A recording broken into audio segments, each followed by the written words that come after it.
Welcome to In Depth, your weekly podcast from Press Express about news and newsmakers from India, Bangladesh, and beyond. We bring you an in depth look at the top stories that are making headlines. I'm Tulika, your host from Delhi. We're discussing a sensitive topic today, and before we begin, I'd like to request you to exercise discretion as some of the things that you may see or hear about may be disturbing. We're talking about a forgotten war, a genocide that was committed in Bangladesh nearly 52 years ago, but one that the world has nearly dismissed or doesn't know much about. But the truth remains. It's left behind a lifelong trauma for many, and many questions still remain unanswered. My guest today will talk about his recent film, Bay of Blood. It's a documentary that delves deep into the horrors of the 1971 genocide and brings to the fore many things left untold. But first, here's a look at some of the scenes from this film.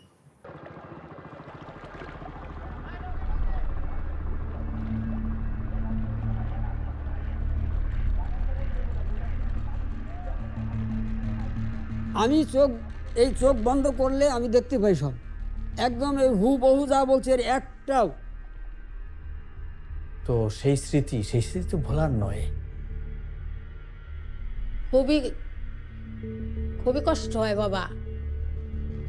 দুঃখা ডাইন মেহি খাইতেছে যদি তা দেখছে ওইরকম ধূপ ধূপ করে এসে আমাকে ঠাইসা ধরছে, আমাকে ফেসা ফেসা করতেছে।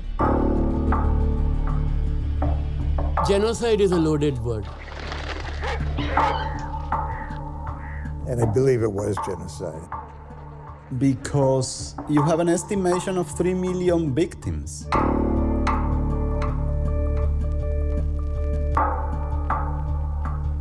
সেখানে দেখতে পেলে হাজার হাজার লাশ, 15 থেকে 20,000 হবে।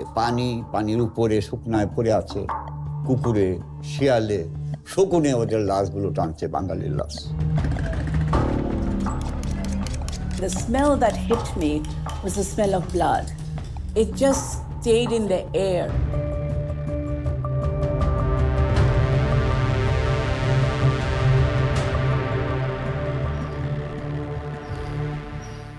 I'd like to introduce now to Krishnendu Bose. He is an eminent filmmaker from India, well known for many award-winning films across different genres including environment, wildlife conservation, community struggles, etc. He's been working in this field for over 30 years. Welcome. Thank you. What we just saw, very powerful, impactful things. Can you give us a background about how you came to start this project? Well, this was 2019 when I got into this project, and my partner, my business partner, my life partner, my wife, 𝗪𝗁𝗻𝗵, she kind of egged me on and pushed me, inspired me, if I may say, to explore this subject, because 50 years was coming up around the corner, 2019, and she said it's a good time to make this film. It's I think also the inspiration or the idea came from her, also because I think she comes from East Bengal or at that time East Pakistan. Her family comes from there, and possibly somewhere deep embedded in her heart and psyche was this partition and her stories from her parents and relatives, what she had heard. So she just inspired me and pushed me to go and explore. Genocide is a much debated term. And for many, there's been only one genocide in the history of the world, which is the Holocaust. Others have added more to the list. It's about the Rwandan genocide and the Cambodian genocide.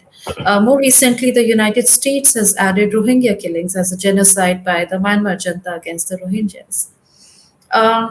When you were trying to start on this project, what made you feel that the Bangladesh genocide qualifies as one? I took it to France, to Cannes, where every year there is something called 𝗵COM, which happens in October, where all the big broadcasters, OTT channels, everybody is there to buy content, to sell content. It's like a market.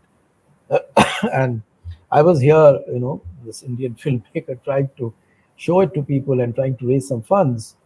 And I didn't get any funds, but a lot of shock from the other side. But what really shocked me, it was about their shock, that none of them knew anything about it. They never heard about it. And I said, come on, I mean, you guys know Holocaust and Rwanda and all of it, and Bosnia and Cambodia and Vietnam. And you don't know about Bangladesh. I mean, 3 million people were killed in 9 months. You also mentioned the 3 million figure. And during the course of making this film, did you come across again and again for different opinions or facts which are contradictory? A lot of people disagree that 3 million people were killed. Well, yeah, I mean, I have come across in my research various alternate views and things like that. But I just think, all my research and understanding of genocide in Bangladesh, I think numbers are not of critical importance. I mean, a genocide is not declared or agreed upon that this is genocide only by numbers. Even one person is killed, it can be a genocide. If nobody is killed, it can also be considered as a genocide, because genocide is the intent to destroy a social, a religious, or an ethnic group or a national group. It's the intent to destroy. One can understand that that figure may not be fictitious figure, or it may not be 3 million, may be the right figure. But having said that, as I said, numbers don't determine that it was genocide or not. The intent does, and there was huge amount of intent. There was premeditated intent, and it was structured, it was planned, and it was executed in clinical fashion. Back in 1971, what do you think was the feeling of the majority of West Pakistanis toward Bangladeshis at that crucial time? In this case, it's the cultural and social destruction. So the West Pakistanis were fighting the Bengalis, and this is very important, I think. The Bengalis of East Pakistan, their own people. So it is the cultural construct, the cultural network of the Bengalis, which was being deconstructed or destroyed. The intention started in 1948 and continued for the next 23 years. The ultimate agenda, I think the seed was planted in Yahya Khans and Bhutto and all of the people who were in power at that time, from 8th December 1970, when they lost the election and when the Bengalis, led by Sheikh Mujibur Rahman, won the election hands down. So they had more than 50% majority of 300 seats. And Yahya Khans of the world had to then give power to Bengalis of East Pakistan, which they couldn't digest. And then started this whole thing that how do we get out of it? And killing, because he was the military dictator, so killing was the only way he could think of, the country could think of. Now, you've done extensive research to make sure the footage and narratives you have are authentic. Did you come across any specific feelings or emotions when you were talking to the victims' families or the eyewitnesses? The eyewitness account, of course, is very emotional, very gut-wrenching. When people are talking about their parents, their family being butchered in front of them, and they're telling me on camera graphic details of how the mother was killed, the father was killed. And it is difficult to sit behind the camera and listen to all this. You have tears in your eyes and your gut is just like, going like that. The Pakistan's own radio communication on the day of the massacre of 25th March, we found a radio communication between the commander at the base and commander in the field. And they were talking amongst themselves, how many people are killed. On the night of the genocide started, 25th March. I mean, it's chilling, and it's authentic. My God. It's a real stuff. So now, where else will you look for evidence? Now, where else? How do you handle denials? Is there any space for it after this? Tell me what you felt when you actually heard this recording. Oh, I mean, saying that I had goosebumps is euphemism. it was really, really chilling, because I was transposed to the streets of Dhaka on that night of 25th, in the early morning of 26th. And I could see the army going, imagine the army going and doing their killings and going to the university. And there is one clip which is really, what should I say, startling, when the commander from the base asks the commander in the field that how many people were killed in the university. And this is probably at 3 o'clock in the morning, when the massacre in the university started about 1 o'clock in the morning. So after 2 hours, so it's real time. And he says 300. Then the commander asks him, 300 killed or injured? There's a pause. And then he says, 300 killed. And he says, well done. Yeah. My God, it really affects you. It's difficult to dissociate yourself when you're so involved with something like this. Any particular stories of victims' families or eyewitnesses that have stayed with you? Yeah, this particular story has stayed with me, but unfortunately he was unwell. Shankar Ghosh, this person who narrated the story to me during my research and recce's. So on the night of 25th, there was a Kalibadi, a Kali temple, where around the temple there were 200 people living around the temple and the temple sort of premises. So the army came on the night of 25th, and they got all the men out, and the women and children were separated. The priest, of course, was killed, and the temple burned and things like that. So they were lined up, all the men were lined up, 70 of them. And one by one, they were being killed. The videos we have seen of Al-Qaeda and all of that, so that was happening there. So one by one, they were killed while they were kneeling down. And when they came to Shankar Ghosh, this gentleman who was narrating the story to me, somehow it was dark, of course, it was like 2 o'clock in the night. So he tried to save himself. So he raised his hand when the bullet was fired. And luckily for him, it hit his hand, and they thought he was dead, and he fainted. So when he regained consciousness, he doesn't know the time, how much time had elapsed. When he regained consciousness, he thought, he felt a tremendous amount of heat, and he thought he was being burned. So he then realized he's under a heap of something. And then he struggled out of that heap. It was a heap of bodies, dead bodies, which was put to fire. And if he was unconscious for another maybe 10-15 minutes, he would have been burned. So he escaped and he ran from there. And by the time the army had gone, obviously, and so he lived to tell the tale. And he showed me his hand. It was, it was damaged and it was distorted. So I mean, that story has really remained with me. He literally escaped death by a whisker. And that's a story I've heard. That kind of a story I've heard from so many people, eyewitness account or a second version of narration. It was, what really shook me up in the making of this film and hearing all these eyewitness accounts was this: that here's this army, trained professional army, who's trained and instructed to kill your enemy. So you raise your gun, you point towards your enemy, and you fire a bullet, and the enemy is dead. That is what armies do. But the way in the 9 months of brutal killing happened, it was not killing, it was not eliminating your army. This is not army training. Certainly not. When you are splitting open an advanced stage pregnant woman and splitting open her belly and then tying her on a jeep and then parading her across the village, this is not what armies do. At least that's not what I know. So they were trained, they were brainwashed, they were asked to rape 300,000 women, 400,000 women, because you have to implant Punjabi blood in the next generation.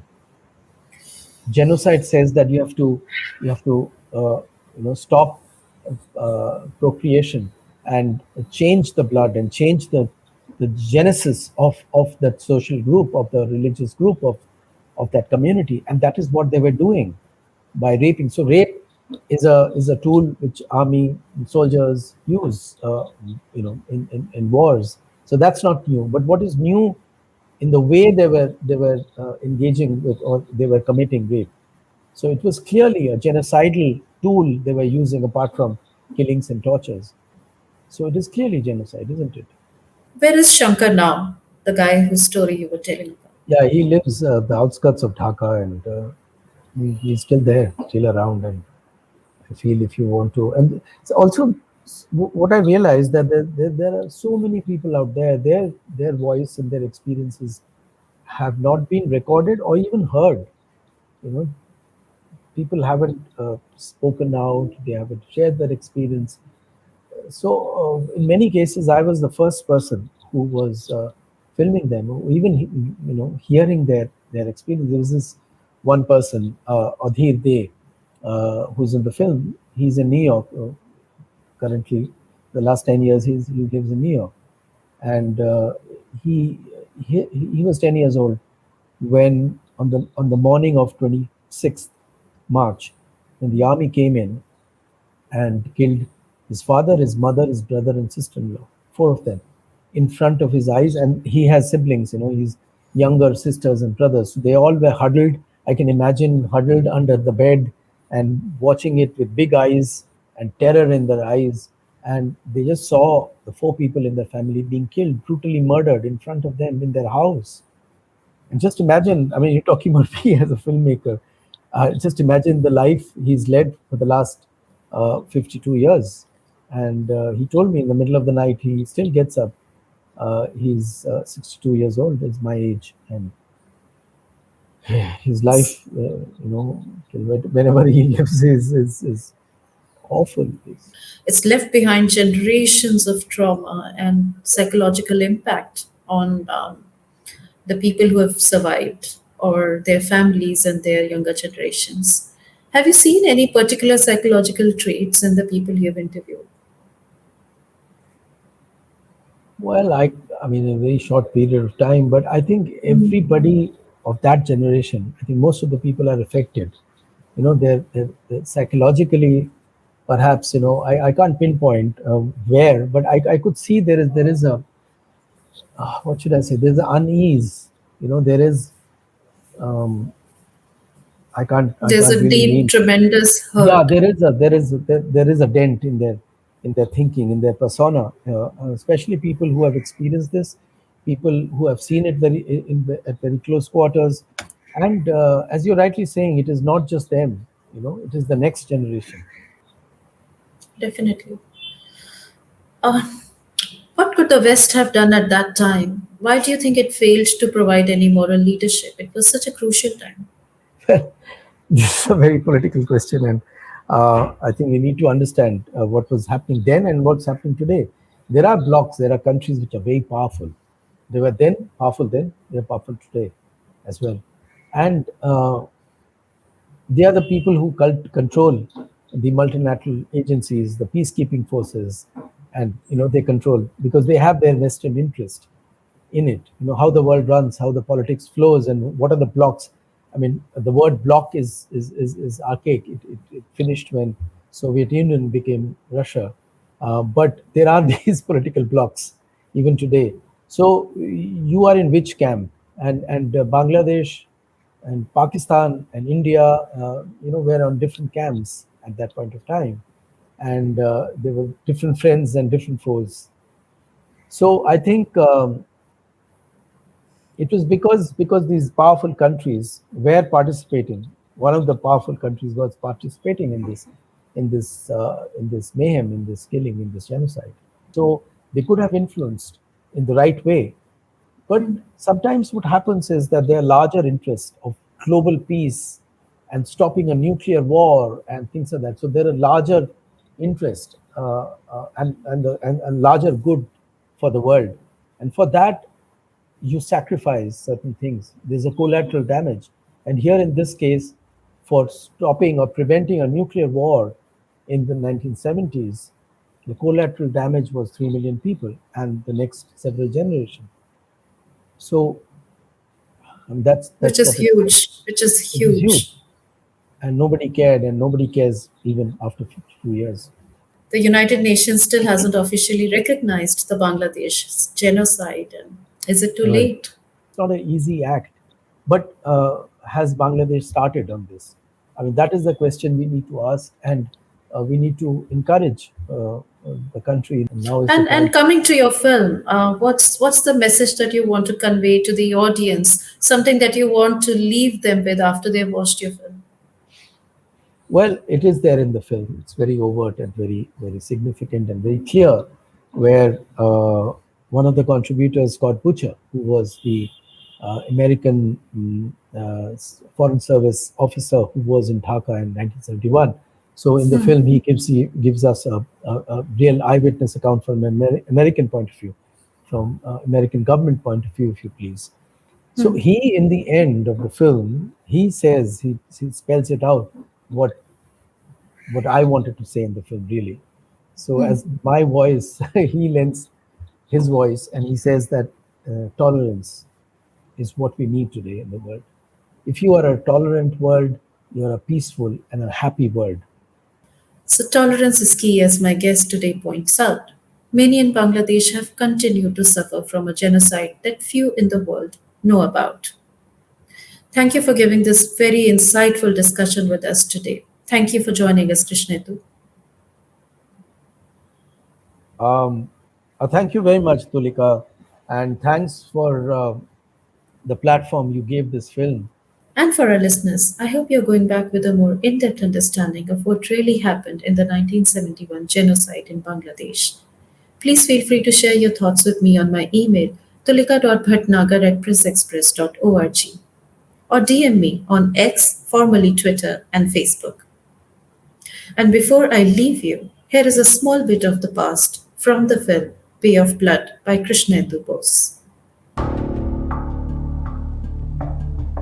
পরিবার সদস্য আত্মাহুতি দিয়েছে এই মুক্তিযুদ্ধে। Bat ছাড়লাম, স্টেন গান হাতে নিলাম।